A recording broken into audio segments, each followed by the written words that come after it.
أعوذ بالله من الشيطان الرجيم بسم الله الرحمن الرحيم الرحمن علم القرآن. அஸ்ஸலாமு அலைக்கும் வரஹ்மத்துல்லாஹி வபரகாத்துஹு. கண்ணியம் நிறைந்த எல்லாம் வல்ல ஏக இறைவனின் அடியார்கள சகோதர சகோதரிகள, தமிழ்நாடு தௌஹீத் ஜமாத் மாநில தலைமையின் சார்பாக வாரந்தோறும் புதன்கிழமைகளில் வாட்ஸ்அப் வழியாக கேட்கப்படுகிற கேள்விகளுக்கு தௌஹீத் ஜமாத் முகநூல் பக்கத்தில் பதிலளித்து வருகிறோம். இந்த வாரம் கேட்கப்பட்ட கேள்விகளுக்கான பதில்களை நாம் அறியவிருக்கிறோம். தென்காசி பகுதியிலிருந்து அபுதாஹிர் என்கிற சகோதரர் கேட்கிறார், பெண்கள் முகத்தை கண்டிப்பாக மூட வேண்டும் என்பதற்கு நவீன வழிகட்ட சலஃபிகள் சில ஆதாரம் காட்டுகிறார்கள், அதன் உண்மைத்தன்மை என்ன என்று கேட்கிறார். இஸ்லாமிய மார்க்கத்தை பொறுத்த வரைக்கும் அல்லாஹ் மனிதர்களுக்கு இந்த மார்க்கத்தில் என்ன சட்டத்தை வலியுறுத்தி சொல்கிறானோ, கட்டளையிடுகிறானோ, அதை தாண்டி நாம சுய முயற்சியின் காரணத்தினால், மனோ இச்சையின் காரணத்தினால் புதிதாக ஒரு சட்டத்தை எல்லாம் இஸ்லாத்திலே புகுத்த இயலாது. இது இஸ்லாத்தின் அடிப்படையாக திகழ்கிறது. அல்லாஹ் திருமறை குரானில் மிக தெளிவாக சொல்கிறான், வமா கான லி முஃமினின் வலா முஃமினத்தின் இதா கலல்லாஹு வ ரசூலுஹு அம்ரா அய்யகூன லஹுமுல் ஹியரத்து மின் அம்ரிஹிம். அல்லாஹும் அவனுடைய தூதரும் ஒரு விஷயத்தை முடிவு செய்துவிட்டால் அந்த காரியத்தில் சுயமாக விருப்பம் கொள்வது இறை நம்பிக்கை கொண்ட எந்த ஆணுக்கும் பெண்ணுக்கும் தகுதியானதல்ல சொல்லிவிட்டு அல்லாஹ் சொல்லுகிறான், ஒமை யஅஸில்லாஹ வ ரசூலஹு, யார் அல்லாஹுவிற்கும் அவன் தூதருக்கும் மாறு செய்கிறாரோ ஃபக்கது வல்ல பலால முபீனா, அவர்கள் தெளிவான வழிகேட்டில் இருக்கிறார்கள் என்று அல்லாஹ் கடுமையாக எச்சரிக்கிறான். இஸ்லாத்தினுடைய அடிப்படை இந்த சாராம்சத்தை நாம் ஆழமாக மனதிற்குள் நிறுத்துவதற்கு கடமைப்பட்டிருக்கிறோம். அல்லாஹும் அவனுடைய தூதரும் ஒரு காரியத்தை முடிவு செய்து விட்டதற்கு பிறகு அந்த காரியத்தில் சுயமாக விருப்பம் கொள்வதற்கு எந்த ஒரு இறை நம்பிக்கை கொண்ட ஆணுக்கும் பெண்ணுக்கும் தகுதி இல்லை என்று அல்லாஹ் திட்டவட்டமாக தெளிவுபடுத்துகிறான். அந்த வரிசையில் பெண்கள் ஹிஜாபை அணிய வேண்டும் என்பது அல்லாஹுவின் கட்டளை. அல்லாஹ் அந்த கட்டளையை 2 பாகங்களாக பிரிக்கிறான். ஒன்று, நபியின் மனைவியராக இருந்தால் அவர்கள் மற்ற ஆண்களுக்கு முன்னால், மஹரமில்லாத அந்நிய ஆண்களுக்கு முன்னால் வருகிற பொழுது அவர்கள் முழுமையாக திரையிட்டு கொள்ள வேண்டும் என்றும், நபியின் மனைவியர் அல்லாத மற்ற சாதாரண பெண்ணாக இருந்தால் அவர்கள் முகம், முன்கை தவிர மீதமிருக்கிற உடல் பாகங்கள் அத்துணையும் மறைக்க வேண்டும் என்பது இறைவனின் கட்டளையாக இருக்கிறது. அல்லாஹ் 2 பாகங்களாக மிக தெளிவாக பிரிக்கிறார். நபியின் மனைவியராக இருந்தால் ஒரு திரை அவர்களுக்கு நடுவிலே தொங்க வேண்டும். அவர்கள் இருப்பதை திரைக்கு அப்பால் இருந்து யாரும் பார்க்க முடியாத அளவிற்கு ஒரு பிரம்மாண்டமான திரை இருக்க வேண்டும். அந்த திரைக்குள் தான் அவர்கள் இருக்க வேண்டும் என்பது இறைவனின் சட்டம். சாதாரண பெண்ணாக இருந்தால் அவர்கள் முகம், முன்கை இந்த 2ஐ தவிர மீதமிருக்கிற அத்துணை பாகங்களும் மூடப்பட்டிருக்க வேண்டும், மறைக்கப்பட்டிருக்க வேண்டும் என்று அல்லாஹ் மிக தெளிவாக சட்டத்தை வகுக்கிறான். ஆனால் நவீன குழப்பவாதிகளாக திகழ்கிற சிலர் திருமறை குரானுடைய ஒரு வசனத்தை வைத்து ஒரு சில குழப்பங்களை ஏற்படுத்துகிறார்கள். அதில் என்ன குழப்பம்? எந்த வசனத்தை திரிக்கிறார்கள்? சூரா அஹ்ஸாப் என்ற அத்தியாயத்தில் 33வது வசனம், 33வது அத்தியாயம் 33வது வசனம் அல்லாஹ் சொல்லுகிறான், வக்கர்ன ஃபீ புயூதிகுன்ன. நபியின் மனைவியர் குறித்து அல்லாஹ் இந்த அத்தியாயத்தில் பேசுகிறான். அதில் மேலே உள்ள வசனங்கள் எல்லாம் நபியின் மனைவியர் குறித்து பேசப்படுகிற வசனங்கள்.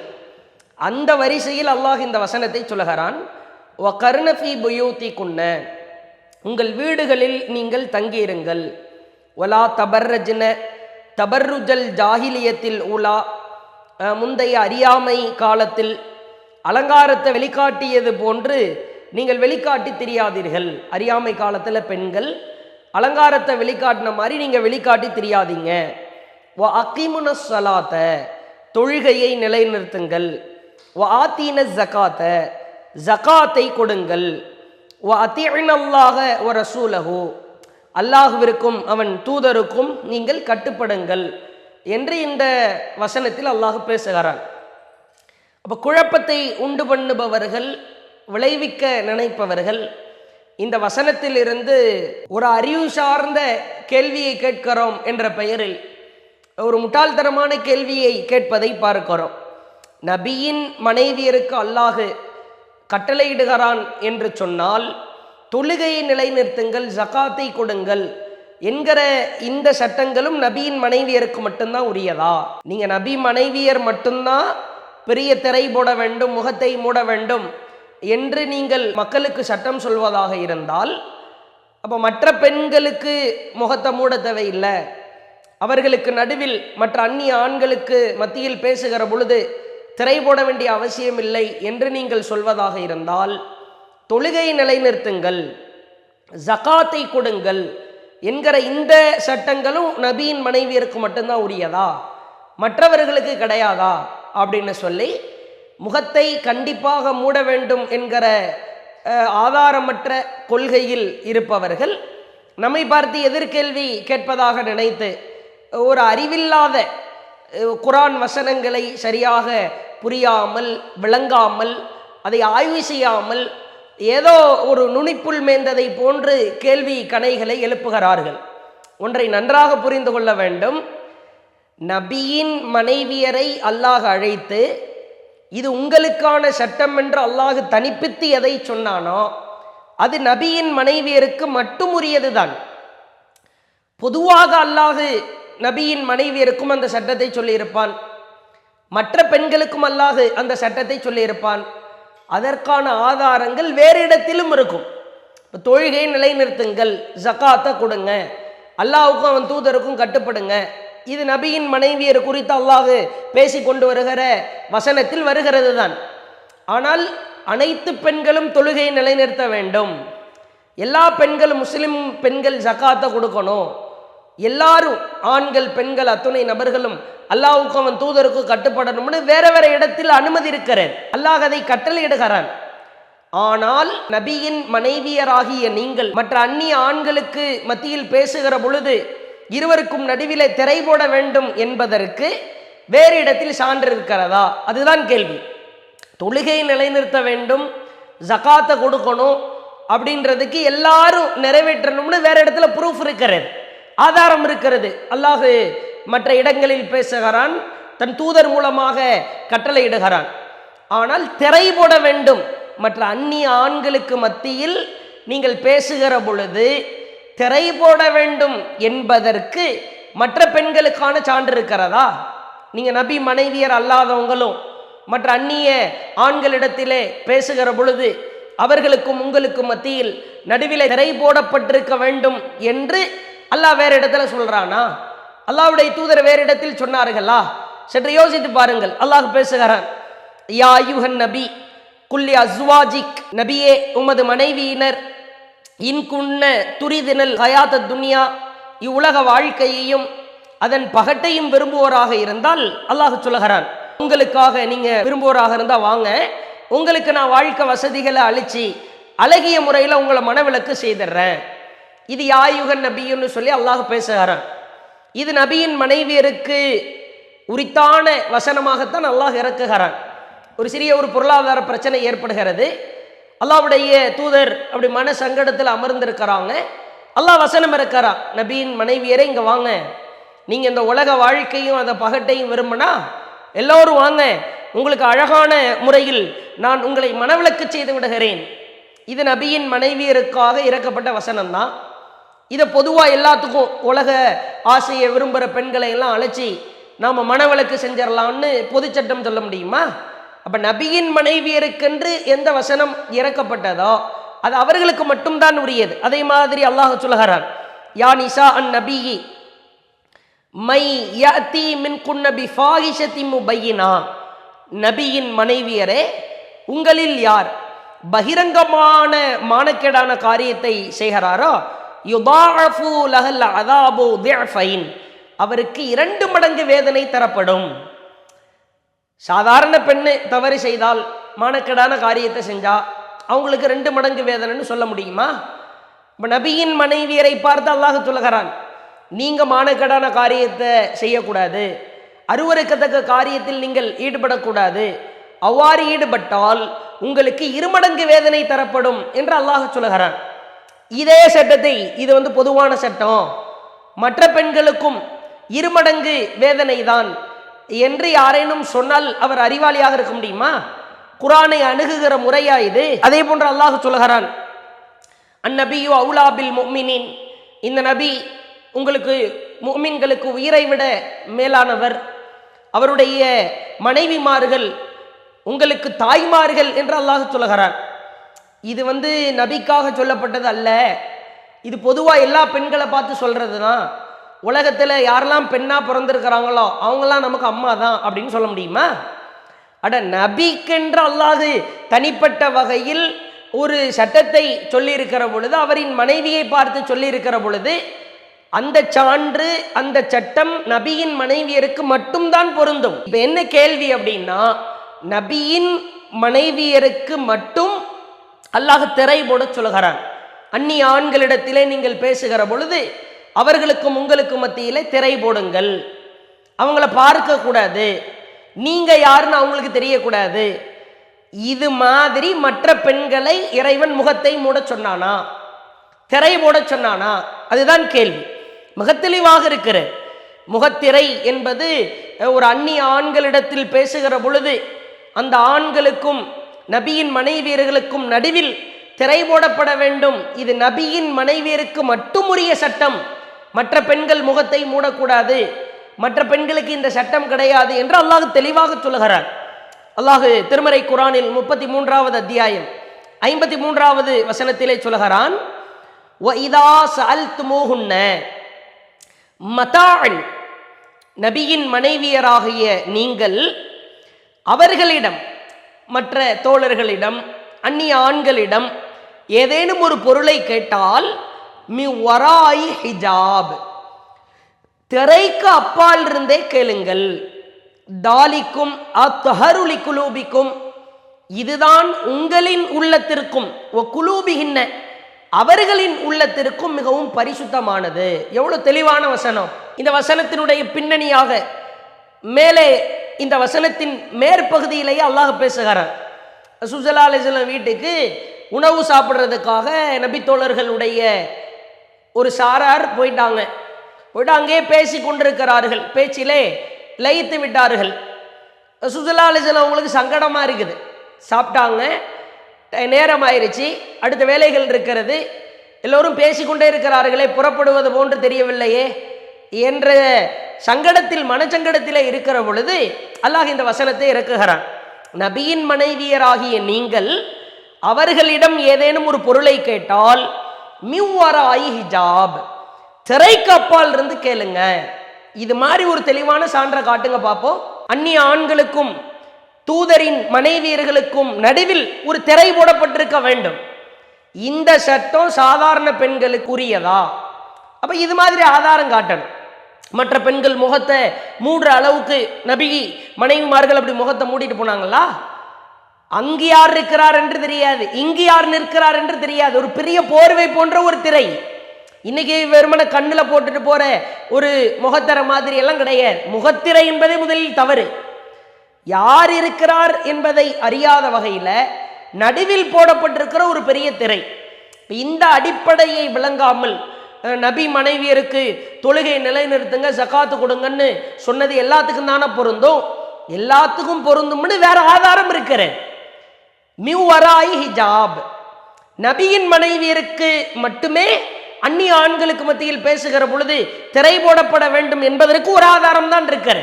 இப்ப எல்லா பெண்களுக்கும் திரை போடப்பட வேண்டும் என்று இருந்தால் அதற்கு ஒரு தக்க சான்ற காட்டணும்.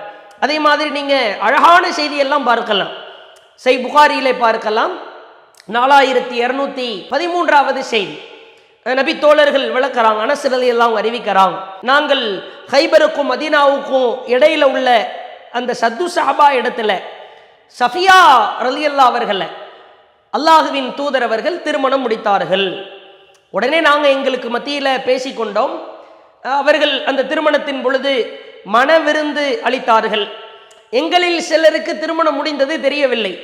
உடனே முஸ்லிம்களில் சிலர் பேசிக்கொண்டார்கள், சஃபியா இறை நம்பிக்கையாளர்களின் அன்னை, அதாவது நபி அவர்களின் துணைவியரில் ஒருவரா அல்லது நபிசல் அவர்களின் அடிமை பெண்ணா என்று பேசிக்கொண்டார்கள்.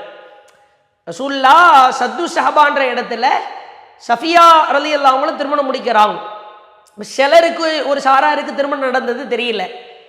அப்ப சஃபியா அவங்க நபியின் மனைவியரில் ஒருவரா அல்லது சாதாரண அடிமை பெண்ணா அப்படின்றத நாங்க பேசிக்கிட்டோம். உடனே எங்களில் சிலர் சொன்னார்கள், சஃபியா அவர்களுக்கு நபி ஸல்லல்லாஹு அலைஹி வஸல்லம் அவர்கள் ஹிஜாப் திரையிட்டு கொள்ளும்படி கட்டளையிட்டால் அவர் இறை நம்பிக்கையாளர்களில் அன்னையரில் ஒருவர். அப்படி அவர்களுக்கு திரையிட்டு கொள்ளும்படி கட்டளையிடாவிட்டால் அடிமை பெண்களில் ஒருவர் என்று மக்களில் சிலர் கூறினர். ரசூல் ஸல்லல்லாஹு அலைஹி வஸல்லம் அவர்கள் தங்களின் வாகனத்தில் புறப்பட்ட பொழுது சஃபியா அவர்களுக்காக இருக்க இடம் அமைத்து அவர்கள் அமர்ந்த பிறகு திரையை இழுத்து மூடிவிட்டார்கள். மிக தெளிவான சான்று புகாரில 4213வது செய்தி. 4212 புகாரில ரசூல் ஸல்லல்லாஹு அலைஹி வஸல்லம் சஃபியா பின்த் ஹுயை அவர்களுடன் ஹைபர்ல சத்து ஷாபான்ற இடத்துல ஹிஜாப் முறை விதியாக்கப்பட்டவர்கள்ல ரசூல் ஸல்லல்லாஹு அலைஹி வஸல்லுடைய துணைவியர்ல சஃபியா ஒரு ஆளா இருந்தாங்க. அப்ப நபித்தோழர்கள் மிக தெளிவாக புரிந்து வைத்திருந்தார்கள், திரை போடப்பட்டு மூடப்பட்டா அவங்க நபியின் துணைவியார், இல்ல திரை போடப்பட்டு மூடப்படல, திரை போடப்படவில்லை, அந்நிய ஆண்கள் பார்க்கிற வகையில அவர்கள் தங்களுடைய ஆடைகளை எல்லாம் பேணி முகம் வெளியே தெரிகிற வகையில் இருந்தால் அவங்க சாதாரண பெண்ணு என்பதற்கு மிகச்சிறந்த சான்றாக இருக்கிறது. இதை விட மிகச்சிறந்த ஆதாரம் என்ன வேணும்? அதே மாதிரி பார்க்கலாம், அல்லாஹுடைய தூதர் காலத்துல சாதாரண பெண்கள், இன்னைக்கு இருக்கிற பெண்கள் குறித்து முகத்தை மூடக்கூடாதுன்னு சொன்னா நம்மை மேலும் கீழுமாய் ஒரு மாதிரியாய் பார்க்கிறார்கள். நபி தோழியர்களை விட மிகச்சிறந்த தியாகிகள் யார் இருக்க முடியும்? அல்லாஹ் அவர்களை பொருந்தி கொண்டான். அல்லாஹுவிற்காக, அல்லாஹுவின் மார்க்கத்திற்காக தங்களின் கணவனை இழந்தார்கள், மகனை இழந்தார்கள், சகோதரனை இழந்தார்கள், தகப்பனை இழந்தார்கள். அவ்வளவு பெரிய தியாகிகள். அந்த சஹாபிய பெண்கள் கூட தங்களின் முகத்தை திறந்துதான் இருந்தார்கள் என்பதற்கு ஏராளமான சான்றுகள் இருக்கிறது. புகாரியில் 1466 இப்னு மஸ்ஊத் ரலியல்லாஹுடைய மனைவி ஜைனப் ரலியல்லாஹு அவங்க ரசூலுல்லாஹ்வை சந்திக்க வரும்போது பிலால் ரலியல்லாஹு அவர்களிடத்தில் பேசினார்கள். முகம் திறந்த நிலையில் இருந்தது என்பதற்கு சான்றை பார்க்கிறோம். இப்னு அப்பாஸ் ரலியல்லாஹு அவங்க தியாகச்சீலர், அல்லாஹ்வால் பொருந்தி கொள்ளப்பட்ட உம்மு சுஃபர் என்ற பெண்மணியை சந்திக்கிற பொழுது முகம் திறந்திருந்தது என்கிற செய்தியை பார்க்கிறோம். அதே போன்று முஸ்லிம் என்ற நபிமொழி தொகுப்பில் ஜரீர் பின் அப்துல்லா ரலியல்லாஹு அவங்க அல்லாஹ்வுடைய தூதர்கிட்ட கேட்கிறாங்க, அல்லாஹுவின் தூதரே, எதேச்சையாக பெண் மீது என்னுடைய பார்வை பட்டுவிடுவது குறித்து நீங்கள் என்ன கருதுகிறீர்கள்? ரசூலுல்லாஹ் சொல்றாங்க, உடனடியா உன் முகத்தை திருப்பிக்க. எதேச்சையா ஒரு பெண்ணை பார்க்க நேரிடும் பொழுது நாம என்ன செய்யணும்? உடனே திருப்பிக்க. ஏன்னா ஷைத்தான் உன்னை வழி எடுப்பதற்கு வாய்ப்பு இருக்கிறது. ஃபுல்லா போட்டு மூடி இருந்தா எதுக்கு உடனே திருப்பணுமா? முகம் திறந்திருக்க போய்தான் இந்த சட்டத்தை அல்லாஹுவின் தூதர் சொன்னார்கள்.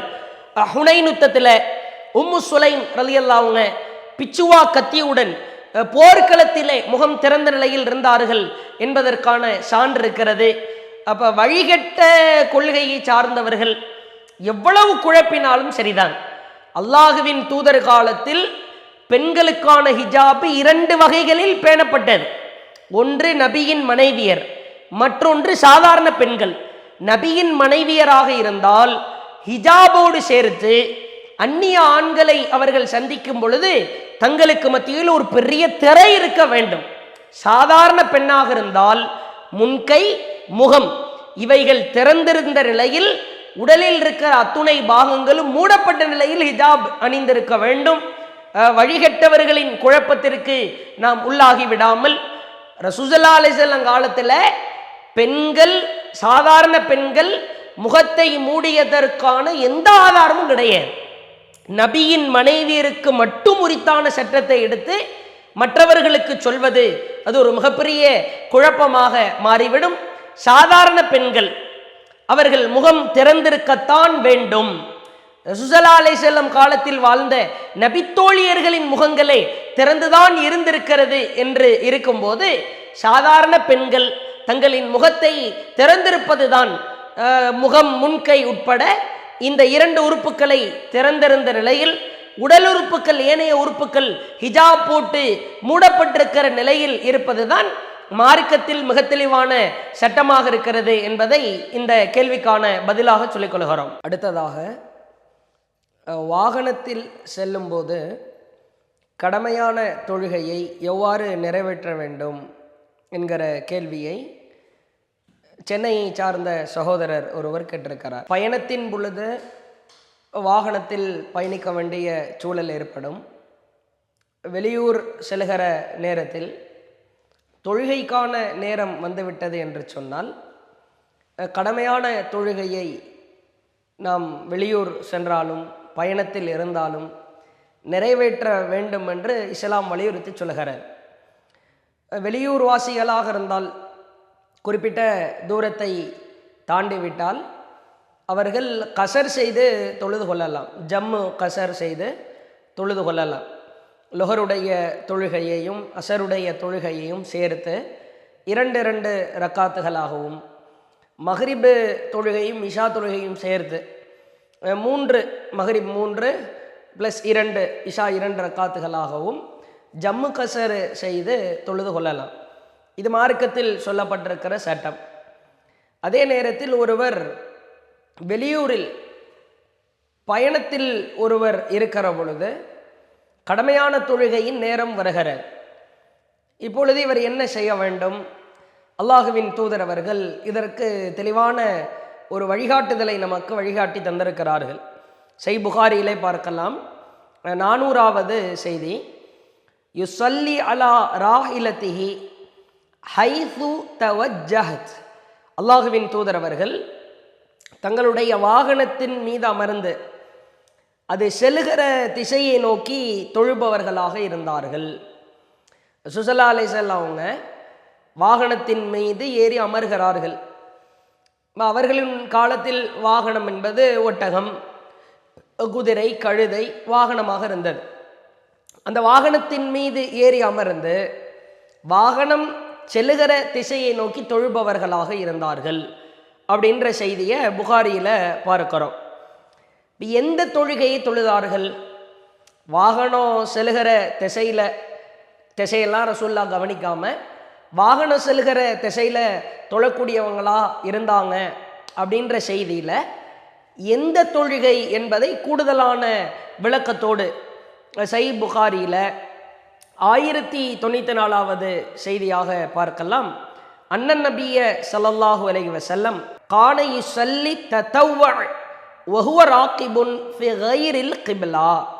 ரசூல் ஸல்லல்லாஹு அலைஹி வஸல்லம் அவர்கள் வாகனத்திலே செல்கிற பொழுது கிப்லா அல்லாத திசையை நோக்கி உபரியான நஃபிலான தொழுகைகளை தொழுபவர்களாக இருந்தார்கள்.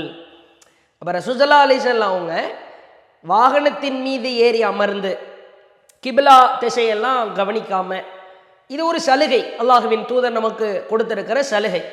வாகனத்தில் ஏறி அமர்ந்திருக்கிறோம், கூடுதலான நஃபிலான சுன்னத்தான உபரியான தொழுகைகளை தொழுபவர்களாக இருந்தார்கள் என்கிற செய்தியை பார்க்கிறோம்.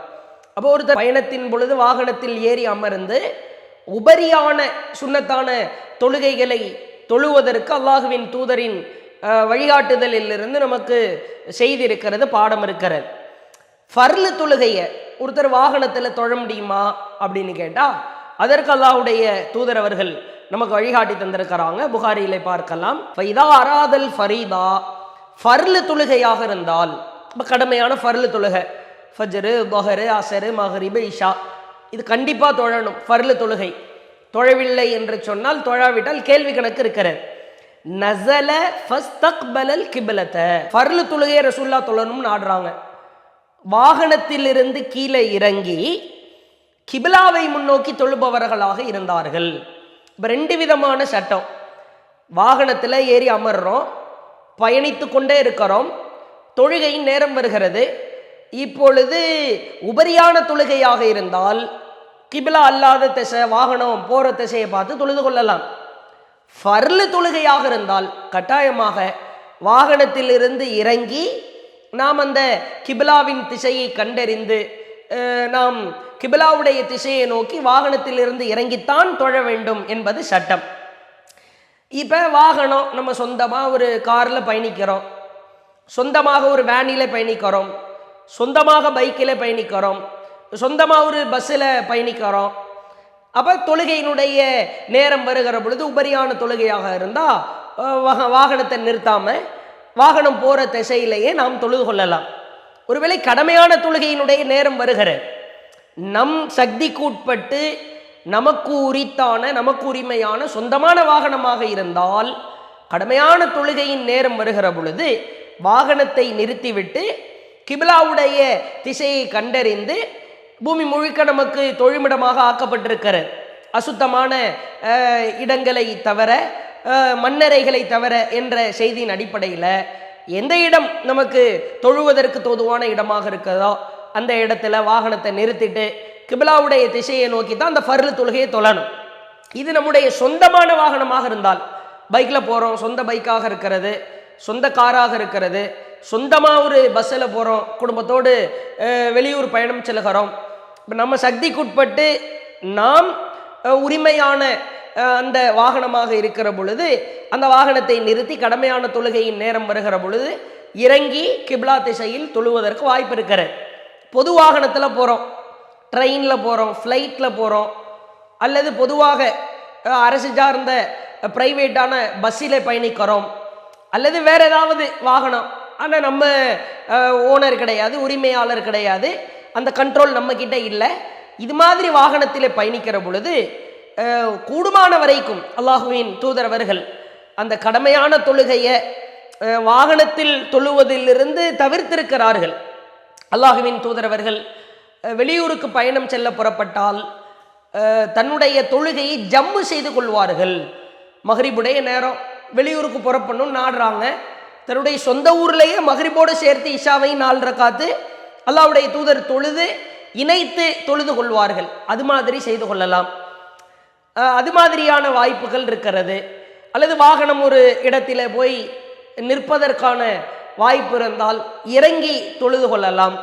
கூடுமான வரைக்கும் நாம் பயணத்தில் இருக்கிற பொழுது நிர்பந்தமான சூழலை தவிர, நிர்பந்தமான நேரங்களை தவிர மற்ற நேரங்களில் ஒன்று ஜம்மு செய்து தொழுது விட்டு செல்ல வேண்டும், அல்லது வாகனம் நிறுத்துவதற்கான இடம் கடமையான தொழுகையின் நேரத்திற்கு உள் வருகிற பொழுது அந்த நேரத்தில் தொழுது கொள்ள வேண்டும். அல்லது நிர்பந்தமான நேரம், தொழுகையினுடைய வக்து நேரம் தாண்டி போயிடும், இறங்கி தொழுவதற்கான வாய்ப்புகள் இல்லை. இது மாதிரி நிர்பந்தமான சூழல் இருந்தால் லா யுகல்லிஃபுல்லாஹு நஃப்ஸன் இல்லா உஸாஹா, அல்லாஹ் எந்த ஒரு ஆத்மாவையும் அதனுடைய சக்திக்கு மீறி சிரமப்படுத்த மாட்டான். இது நிர்பந்தம். ஆனால் கூடுமான வரைக்கும் கடமையான தொழுகையை தொழுகிற பொழுது பயணத்தில் கிளம்புவதற்கு முன்பாகவே ஜம்மு செய்து தொழுது கொள்ளலாம். முழுமையாக 3+4 மஹ்ரிபை இஷாவை சேர்த்து தொழுகலாம். லொஹரில் பயணம் கிளம்புறோம், அசருடைய 4 ரக்காத்தையும் லொஹருடைய நேரத்தில் 4+4ன்னு சேர்த்து தொழுது கொள்ளலாம். இது மாதிரி செய்து கொள்ளலாம். ஆனால் வழக்கத்தில் நீங்கள் பாருங்கள், சொந்தமாக வாகனம் வச்சிருக்கிறவங்க கூட கடமையான தொழுகையை தொழுகும்போது கார்லேயே உட்கார்ந்து தொழுகிற ஒரு நிலையை பார்க்கிறோம். அது மார்க் அடிப்படையில் தடுக்கப்பட்ட காரியம். நிர்பந்தமான சூழல் என்பது வேறு. கடமையான தொழுகையை நாம் சொந்தமான வாகனத்தில் பயணிக்கிற பொழுது வாகனத்தை நிறுத்தி இறங்கி கிபிலாவுடைய திசையை நோக்கி தான் தொழணும். உபரியான தொழுகையாக இருந்தால் உங்கள் சொந்த வாகனமாக இருந்தாலும் சரி, சொந்தமில்லாத வாகனமாக இருந்தாலும் சரி, வாகனம் செல்கிற திசையை நோக்கி நாம் பயணிக்கலாம். இந்த விஷயத்தில் மக்களிடத்தில் சில அலட்சிய போக்கு இருப்பதை பார்க்கிறோம். அப்போ வாகனத்தில் நாம் செல்லுகிற பொழுது, பயணிக்கிற பொழுது உபரியான தொழுகையாக இருந்தால், வாகனம் செல்லுகிற திசையை நோக்கி கிப்லா அல்லாத திசையாக இருந்தாலும் அந்த தொழுகையை தொழுது கொள்ளலாம். நமக்கு உரிமையான சொந்தமான வாகனத்தில் நாம் பயணிக்கிற பொழுது, நம்ம கண்ட்ரோலில் இருக்கிற வாகனமாக இருந்தால், கடமையான தொழுகையின் நேரம் வரும் பொழுது வாகனத்திலிருந்து இறங்கி கிப்லா திசையை நோக்கித்தான் நாம் தொழணும். நமக்கு உரிமை இல்லாத வாகனம், நாம் அதற்கு உரிமை கொண்டாட முடியாது, நம்ம கண்ட்ரோலில் இல்லை.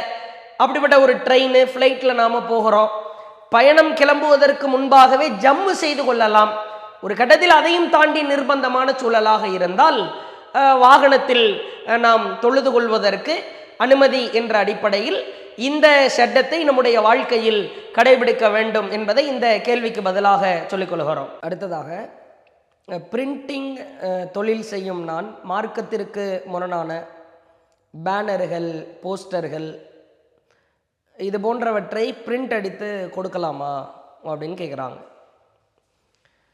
பொதுவாக நாம் செய்கிற வியாபாரத்தில் இஸ்லாம் அனுமதிக்கப்பட்ட வகையில், ஹலாலான முறையில், மார்க்கம் தடுக்காத வகையில் நம்முடைய வியாபாரங்களை, தொழில் சார்ந்த விஷயங்களை நாம் அமைத்து கொள்ள வேண்டும்.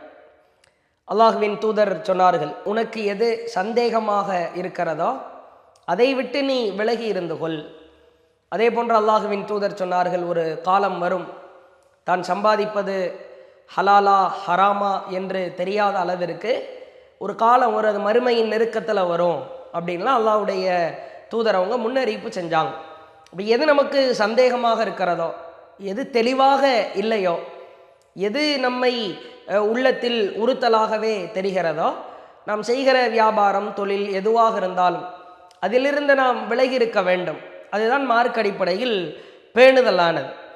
நீங்கள் பார்க்கலாம், அல்லாஹ் திருமறை குர்ஆனிலே சொல்கிறார், வதஆவனு அலல் பிர்ரி வத்தக்வா, நன்மையிலும் இறையச்சத்திலும், நன்மையான காரியம், இறைவனுக்கு பயப்படுகிற காரியம் என்றால் ஒருவருக்கொருவர் உதவி கொள்ளுங்கள். அதற்காக எவ்வளவு சிரமம் ஏற்பட்டாலும் சரி, ஒரு விஷயத்தில், ஒரு காரியத்தில் நன்மை நடக்க போகிறது, அதனால் ஒரு உயிரையே தியாகம் பண்ணணும், ஒரு உடைமைகளை இழக்கணும், இது அல்லாஹ்வுக்கு பயந்து நடக்கிற காரியம், இதனால் என் உயிரே போயிரும்னு இருந்தாலும் அதில் நீ மற்றவருக்கு உதவி செய்ய வேண்டும்.